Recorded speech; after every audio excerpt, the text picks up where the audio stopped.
Olá, estamos de volta ao programa Nisto Cremos, as grandes verdades da Bíblia. Hoje o nosso estudo número 6 sobre a criação. Faz algum tempo eu ouvi uma história de um astrônomo que tinha um amigo que não acreditava que o mundo havia sido criado por Deus. Com o objetivo de vencer a teimosia do amigo, o astrônomo construiu um planetário. Você já viu um planetário, não? Uma verdadeira obra de engenharia que reproduzia o Sol e os principais planetas e satélites, com todos aqueles movimentos nas órbitas, enfim, algo extraordinário. Aí ele convidou o seu amigo ateu para ver o planetário. Ao ver aquilo se movimentando com todas as peças, planetas, satélites, tudo em perfeita sincronia, girando para lá e para cá, aqueles movimentos com precisão matemática, o amigo ateu disse assim: é realmente muito interessante. Quem construiu essa maravilha? Foi você? A resposta do astrônomo foi bastante intrigante. Não foi ninguém. Como assim? Muito simples. Este planetário apareceu aqui por uma simples casualidade. O amigo ateu, impressionado com a resposta, disse: eu não acredito. Uma peça tão perfeita não pode ser obra da casualidade. Isso é impossível. Conta logo a verdade. Então o astrônomo respondeu: você é muito engraçado. Para você, essa montagem com umas 2 dúzias de peças não pode ter aparecido por acaso, mas o universo com bilhões e bilhões de peças, funcionando em perfeita exatidão, pode ter surgido por acaso. Hoje nós vamos estudar a respeito do relato da criação. Vamos ver o que a Bíblia diz sobre a origem de nosso planeta e de todas as coisas que aqui estão. Vamos começar lendo a primeira informação da Bíblia, na verdade, a primeira declaração feita na Bíblia. Gênesis capítulo 1 e o verso 1.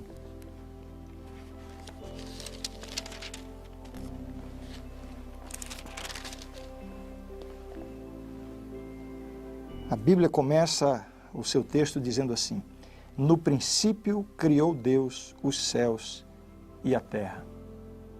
Esta é a primeira informação da Bíblia. Deus criou os céus e a terra. 3 pontos principais serão vistos em nosso estudo de hoje. Primeiro, nós vamos conhecer um pouquinho mais o relato da criação. Depois, vamos ver algumas implicações de se crer nesse relato. E, finalmente, nós vamos comentar um pouco sobre este grande debate, criacionismo e evolucionismo. Quais são os argumentos científicos em favor do evolucionismo e que motivos nós podemos ter para crer no criacionismo? Me acompanhe então no que nós vamos ver aqui na tela.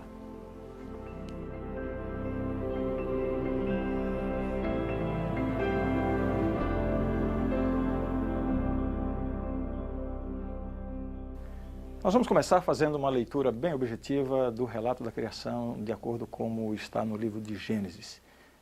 A criação é relatada como tendo sido feita em 6 dias.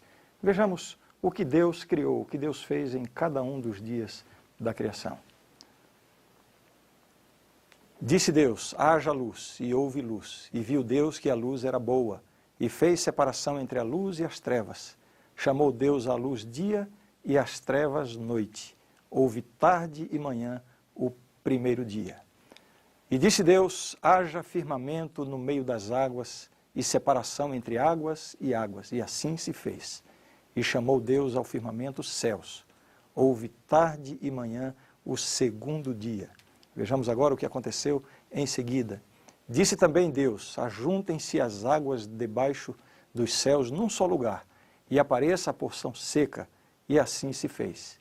E disse: produza a terra relva, ervas, que deem semente e árvores frutíferas, que deem fruto segundo a sua espécie, cuja semente esteja neles sobre a terra.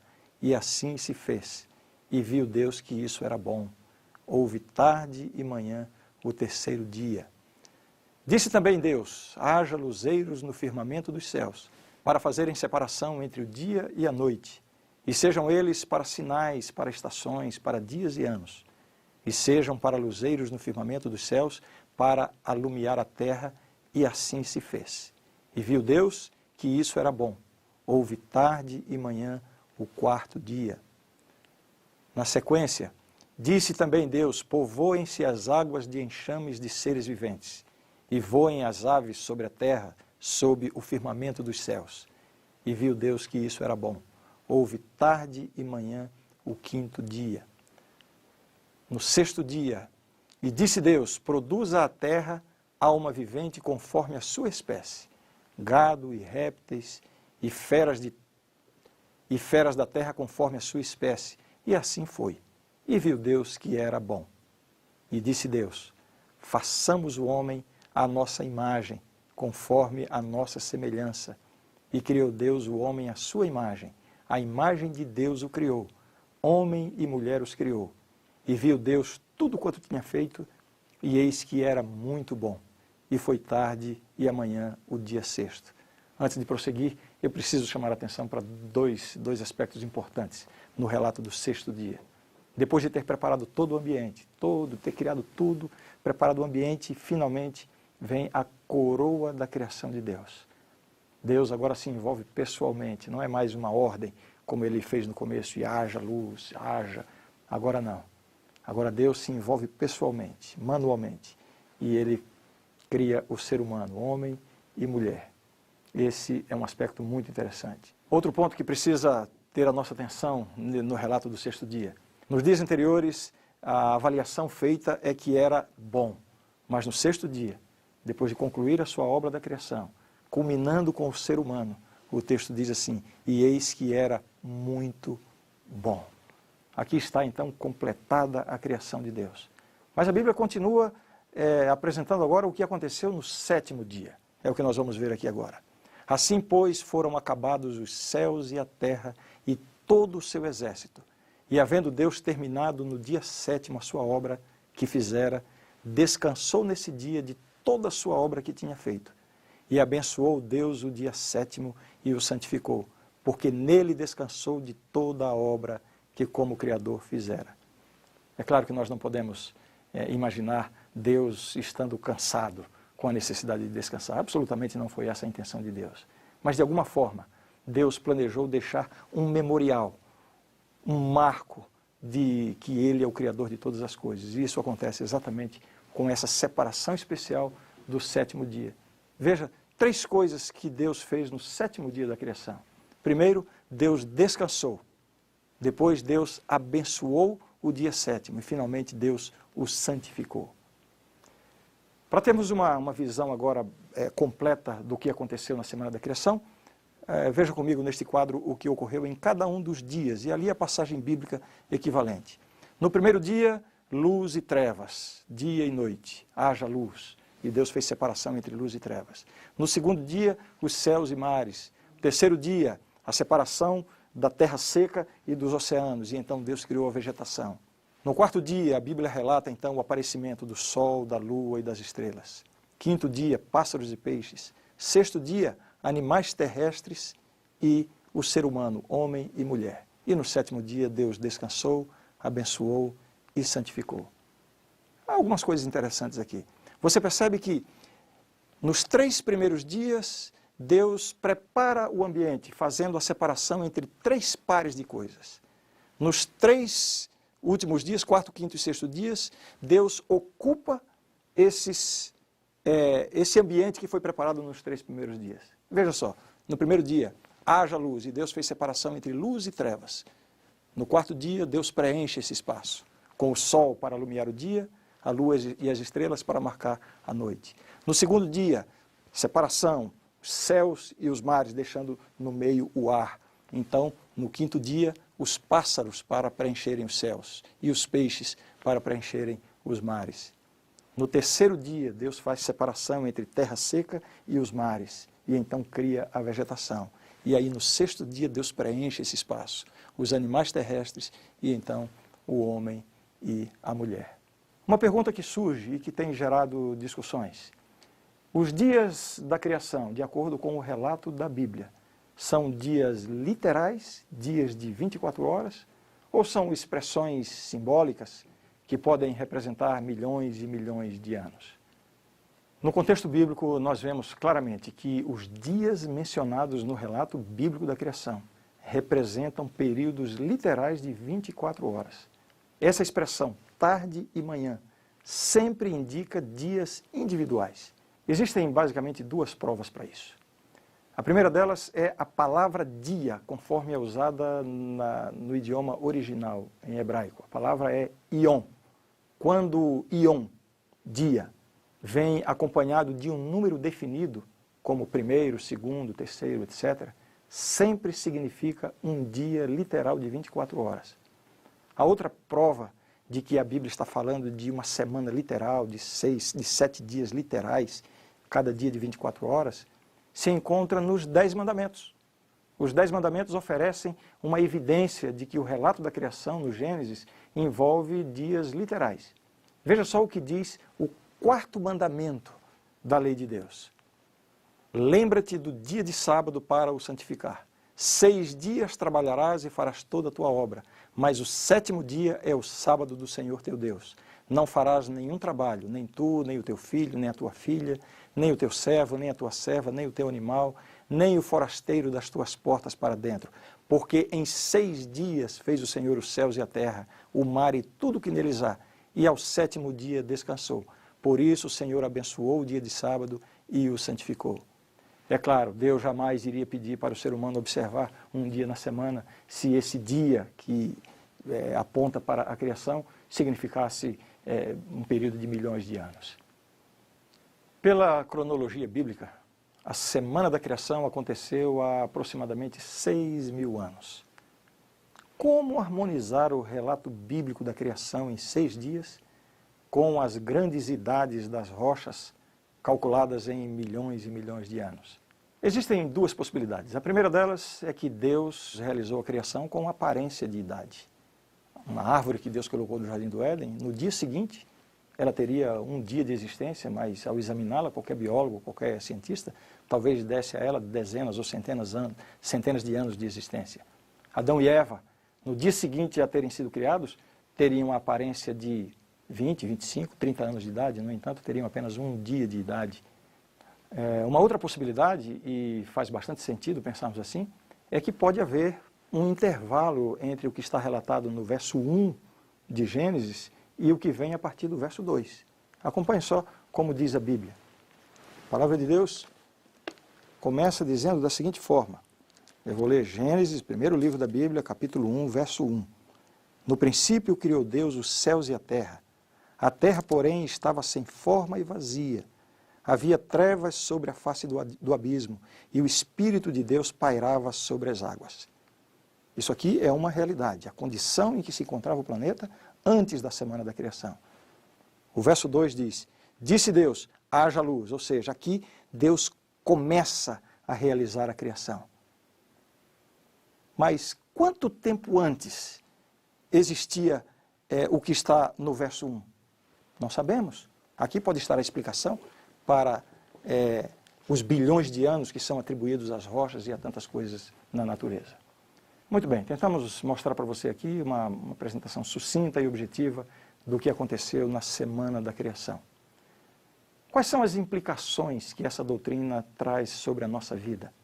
Crer que Deus é o Criador de todas as coisas tem um impacto positivo sobre nós.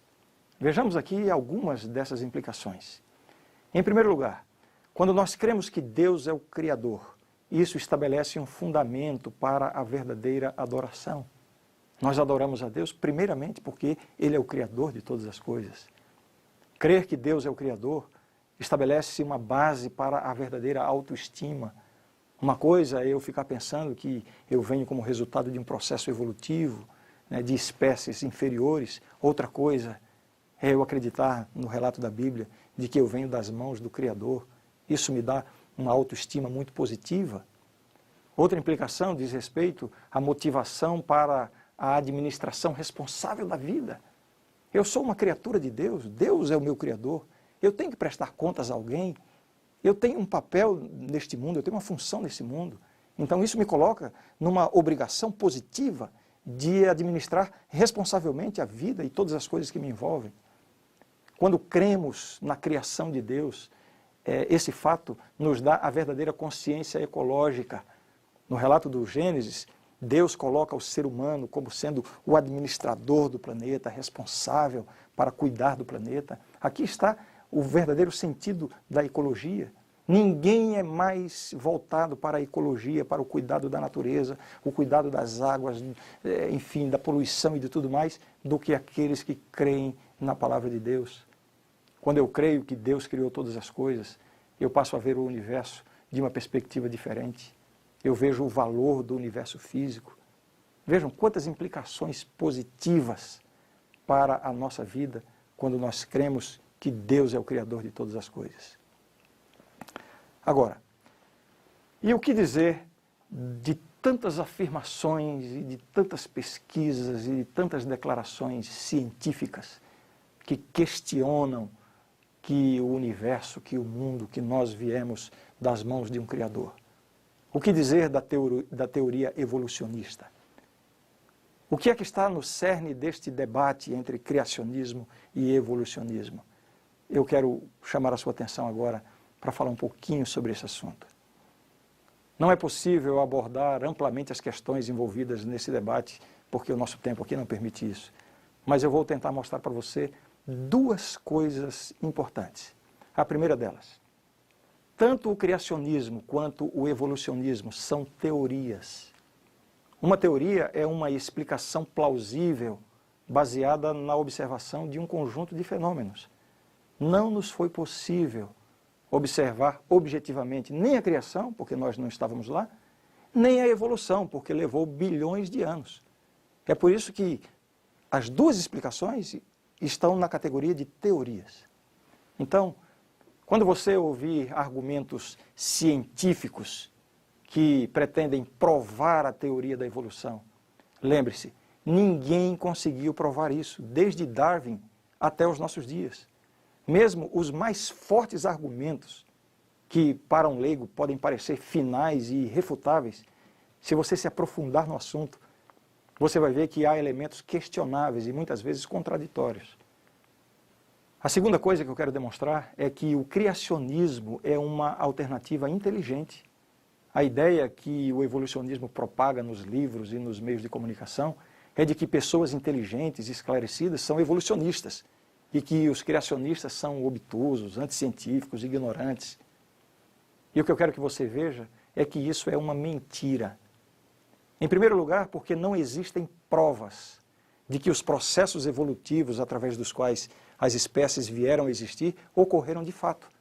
E em segundo lugar, porque a maioria dos principais argumentos em favor do evolucionismo tem sido gradativamente desqualificada pela própria evidência científica. Eu vou dar alguns exemplos disso. A explicação do ancestral comum. Um dos mais fortes argumentos evolucionistas são as provas ou evidências de que os seres humanos e todos os animais e plantas são parentes entre si. Se recuarmos no tempo, em bilhões e bilhões de anos, veremos que nossos antepassados são os mesmos, segundo essa explicação. Todos teriam se originado de um ancestral comum, de um mesmo parente do passado. Os primeiros vestígios de vida teriam surgido de seres muito simples, num ambiente de um mar primitivo, onde havia tempestades com raios. Essas tempestades teriam unido partículas químicas, das quais teriam surgido as mais primitivas formas de vida. Seres vivos com apenas uma célula, unicelulares. A partir daí, num processo lento de bilhões de anos, as formas mais simples de vida foram sofrendo combinações aleatórias e gerando novas formas de vida, mais complexas. E dessas novas formas, outras espécies foram aparecendo e outras e mais outras. Eles chamam isso de a árvore da vida do evolucionismo. Ou seja, todos os seres vivos compartilham do mesmo genoma inicial, que é o tronco dessa chamada árvore da vida, que foi se modificando lentamente no decorrer de milhões de anos, resultando em espécies diferentes. Muito bem, essa é uma das principais bases na estrutura da argumentação evolucionista. Essa explicação da árvore da vida exige algumas condições para que possa ser considerada plausível. A primeira condição é que a transição entre uma espécie inferior evoluindo para uma espécie superior exige uma quantidade incontável de seres intermediários. Veja só as expressões que Charles Darwin usou em sua famosa Origem das Espécies, na página 335. Ele usa expressões como incontáveis números de formas intermediárias interligando todas as espécies. Incalculável número de elos. Você entendeu?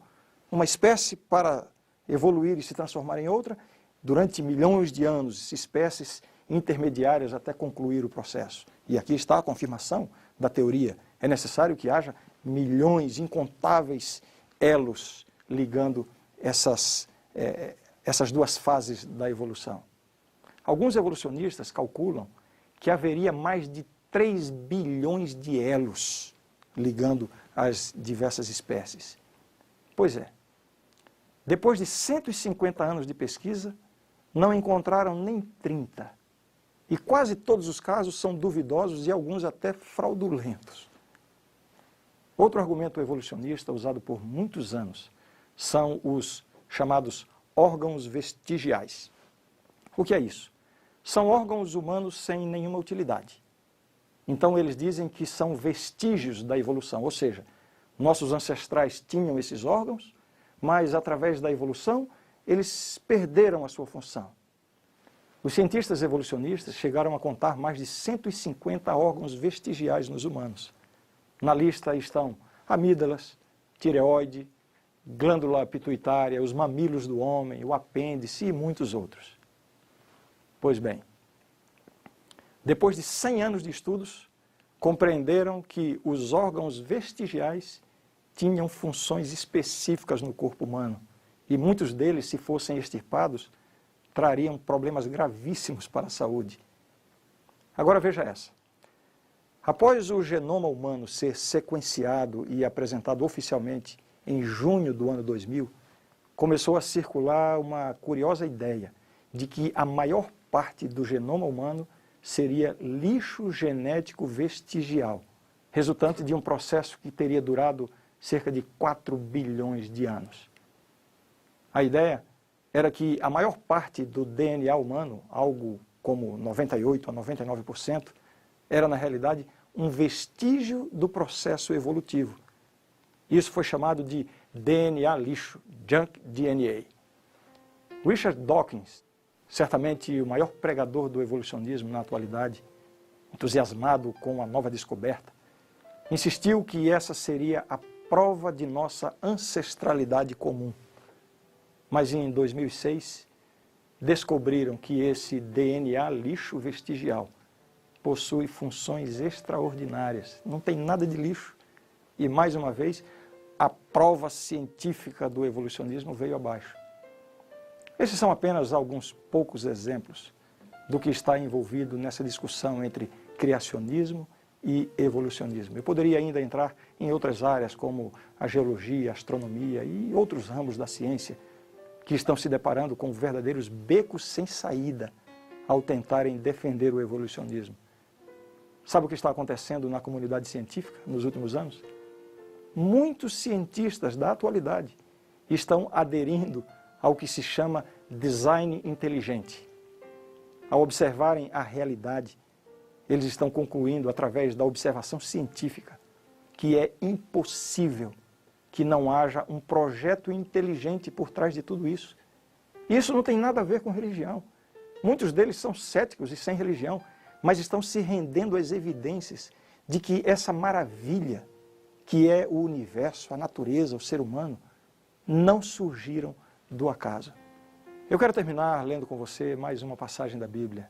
Veja comigo o que diz Hebreus capítulo 11, verso 3. Pela fé, entendemos que foi o universo formado pela palavra de Deus, de maneira que o visível veio a existir das coisas que não aparecem. Aqui está a declaração da verdade. É isso. Crer que o universo foi criado por Deus é uma questão de fé.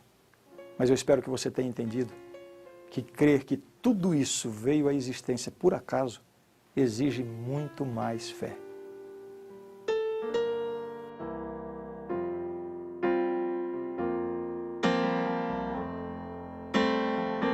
Senhor,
isso então, que sem poupar teu filho o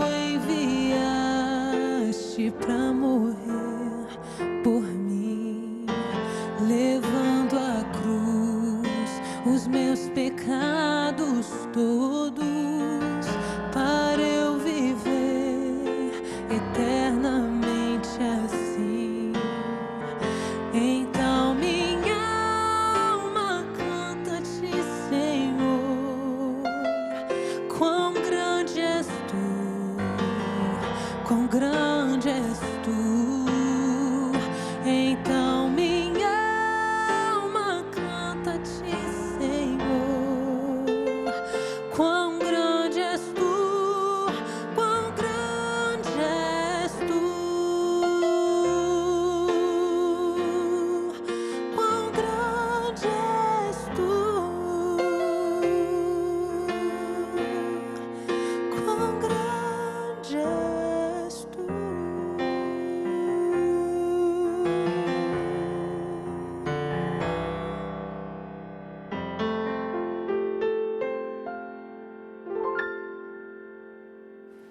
A grande verdade do estudo de hoje é esta: Deus é o Criador de todas as coisas e revelou nas Escrituras o relato autêntico de sua atividade criadora. Em 6 dias fez o Senhor os céus e a terra, e tudo que tem vida sobre a terra, e descansou no 7º dia dessa primeira semana. Assim, ele estabeleceu o sábado como perpétuo monumento comemorativo de sua esmerada obra criadora. O primeiro homem e a primeira mulher foram formados à imagem de Deus como obra-prima da criação. Foi-lhes dado domínio sobre o mundo e atribuiu-se-lhes a responsabilidade de cuidar dele. Quando o mundo foi concluído, ele era muito bom. Esta é a verdade e eu creio nisto. Espero vê-lo para o próximo estudo, que será sobre a natureza do homem. Até lá.